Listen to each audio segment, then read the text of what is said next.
ऐश कर रहे हैं। पीवी सिंह जी के साथ डीपीएस में बहुत सारे मास्टर रहे होंगे, एक दो थोड़े रहे होंगे। क्या उनको कोरोना नहीं हुआ होगा? हुआ होगा, दो चार निपटे भी होंगे। निपटे होंगे या नहीं निपटे होंगे? अमृतों का लड्डू तो कोई नहीं खा के आया, निपटे होंगे। ये सुन लो, 7 लाख आ रहे हैं घर में। बट पीवी सिंह जी ने आविष्कार को स्वीकार किया, अपने आप को आविष्कार के अनुरूप बदला, आज 7 लाख रुपए बच्चों को आ रहे हैं। मैं दूध बेचता था 9वीं पास, 2000 रुपए कमाता था। मेरा गुरु था 10,000 रुपए कमाता था, महावीर। अभी थोड़े दिन पहले मिला, मैंने कहा महावीर कमाई कितनी होती है? बोला तेरे जितनी नहीं होती है। मैंने कहा उसको गोली मार, मेरे को तो ये बता कमा कितना लेता है? बोला 30,000। कितने गुना इनकम बढ़ी? 15 गुना। 20 साल में कितने गुना बढ़ी? 15 गुना। 2003 में मैं 2,000 कमा रहा था, वो 10,000 कमा रहा था। वो 10,000 से 30,000 पहुंच गया, सॉरी 60,000। वो 10,000 से 60,000 पहुंच गया, इनकम बढ़ी 6 गुना। मैं 2,000 कमाता था। मैंने परिवर्तन को स्वीकार कर लिया, मैंने आविष्कार को स्वीकार कर लिया, मैंने आविष्कार के समर्पित कर दिया अपने आप को। मैं 2,000 से 2.5 लाख महीने का आदमी हो गया। महावीर दूध नहीं बेचता है, महावीर दूध नहीं बेचता है, पैसा नहीं आता है। महावीर को बुखार हो जाता है, पैसा नहीं आता है। महावीर बीमार हो जाता है, पैसा नहीं आता है। महावीर ससुराल जाता है, पैसा नहीं आता है। महावीर दोस्तों के पास जाता है, पैसा नहीं आता है। महावीर छुट्टी चला जाता है, पैसा नहीं आता है। आत्माराम साला कुछ भी नहीं करे तो भी अगले महीने फिर 2.5 लाख आ जाता है। तो कौन सा आविष्कार अच्छा है? बदलाव वाला आविष्कार के साथ अपने आप को बदलना चाहिए, या उसी घिसे पिटे काम में ही लगे रहना चाहिए? घिसा पिटा इसलिए कह रहा हूं क्योंकि दुनिया बदल रही है, दुनिया बदल रही है, हमें दिख नहीं रही है। इसलिए ट्रेडिशनल में आज जो भी हम कर रहे हैं ना, वो सब अगले 5-10 साल में बदलने वाला है। रॉबर्ट कियोसाकी एक बहुत बड़े ऑथर है, वो कहते हैं हर 10 साल में 95% व्यवसाय खत्म हो जाते हैं जो आज शुरू होते हैं। आज जो भी व्यवसाय आपके एरिया में शुरू हो रहे हैं, 10 साल बाद उसमें से 95% खत्म होंगे ही होंगे। बट ये उगता हुआ सूरज है डायरेक्ट सेलिंग। पहिया आग एक बार चली थी भैया, आग बनाने वाला मर गया, उसका पैदा करने वाला मर गया, उसके पैदा होने वाला मर गया, पोता पड़पोता सड़पोता चढ़पोता लकड़पोता पड़पोता जो भी पोता है ना, वो सब मर गए। आग जिंदा है, यस और नो? और जब तक इंसान रहेगा आग जलती रहेगी और आग बनाने वाले को मामला चलता रहेगा, यस और नो? याद किया जाता रहेगा, यस और नो? उसका गुणगान किया जाता रहेगा, यस और नो?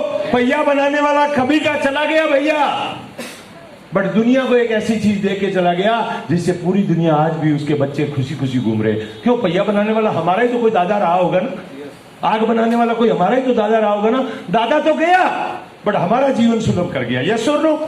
कंप्यूटर बनाने वाला भी कोई हमारा ही दादा रहा होगा, जिसने कंप्यूटर को स्वीकार किया। चाहे वो बिल गेट्स रहा होगा, चाहे याहू वाला रहा होगा, चाहे IBM वाला रहा होगा, चाहे कोई और रहा होगा, उसने कंप्यूटर को अपनाया, जीवन को सरल बनाया। आज जिसने कंप्यूटर को उस समय अपनाया उसका जीवन सरल हुआ या नहीं हुआ भैया? हो गया ना। आज डायरेक्ट सेलिंग करो, पहिया कभी खत्म नहीं हो सकता, आग कभी खत्म नहीं हो सकती, कंप्यूटर कभी खत्म नहीं हो सकता। इसका मतलब डायरेक्ट सेलिंग RCM बिजनेस भी कभी खत्म नहीं हो सकता। और जो खत्म नहीं हो सकता, एक दिन पूरा जमाना उसका गुलाम हो जाता है, एक दिन उसका जमाना पूरा गुलाम हो जाता है। और ये गुलामी अच्छी है यार, ये गुलामी अच्छी है, क्योंकि ये गुलामी में ही आजादी है। हाँ, मेहनत लगेगी, मेरे को भी लगा था, मेरे को भी मेहनत लगी। मैं भी 9वीं पास था, गांव में रहता था, जानता नहीं था, समझता नहीं था, आता नहीं था, दिमाग लगाया, खोपड़ी लगाई, सब कुछ किया, लेकिन सिस्टम के साथ जुड़ा रहा। आपको ट्रेन चलानी नहीं आती है तो कोई फर्क नहीं पड़ता है। अगर आपको दिल्ली जाना है तो चलाने की जरूरत नहीं है, ट्रेन में बैठ जाओ, दिल्ली अपने आप पहुंच जाओगे। जरूरी थोड़ा ही आपको सब कुछ आए, सिस्टम के हवाले हो जाओ। मेरे को अभी भी नहीं आता है, मेरे को अभी भी मालूम नहीं मैं इधर स्टेज पे बोलना क्या है और बोल क्या रहा हूं। जो मेरे को समझ में आता है मैं बोल देता हूं। कई बार ठीक लगता है, ताड़ी बज जाती है, कई बार ठीक नहीं लगता है तो बोल के बजवानी पड़ती है कि भाई बजा दो यार, कम से कम मेरे से ठीक है, ताड़ी वाली बात तो नहीं निकली, बट तुम बजा दो तो क्या पता आगे नहीं निकल जावे। क्यों? अपन कोई कॉलेज से पढ़ाई थोड़ी करके आए हैं, अपन ने तो इधर ही सीखा है सारा। लेकिन कई बार क्या होता है, हम बड़े कंफ्यूज हो जाते हैं। हमारा जो लॉजिकल माइंड है ना, वो हमें चीजें करने नहीं देता है, वो बहुत सारी चीजें अड़ा देता है, हमारे आगे रास्ते में बाधा बना देता है।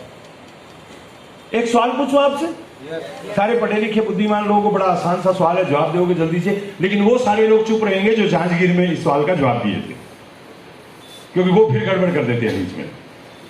एक 75 साल का आदमी है, एक 45 साल का उसका बेटा है और एक 25 साल का उसका पोता है। तीनों को यहां से कोरबा जाना है, पहले कौन पहुंचेगा? जल्दी जवाब दो यार, इतनी देर थोड़ी लगती है। 25 साल, ओके, वेरी गुड, बहुत बढ़िया। सेकंड कौन पहुंचेगा?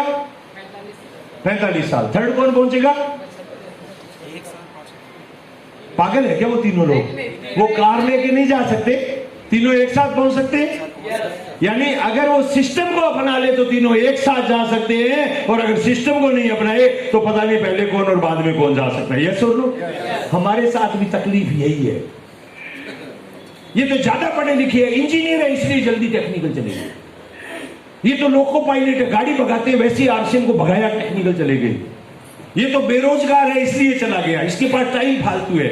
ये आत्माराम तो राजस्थान में पहले जुड़ गया था, इसलिए चला गया। अरे सिस्टम में बैठ गए, जो जब बैठा वो तब पहुंच गया। आप सारे आज बैठ जाओ, 1 साल बाद सारे पहुंच जाओ।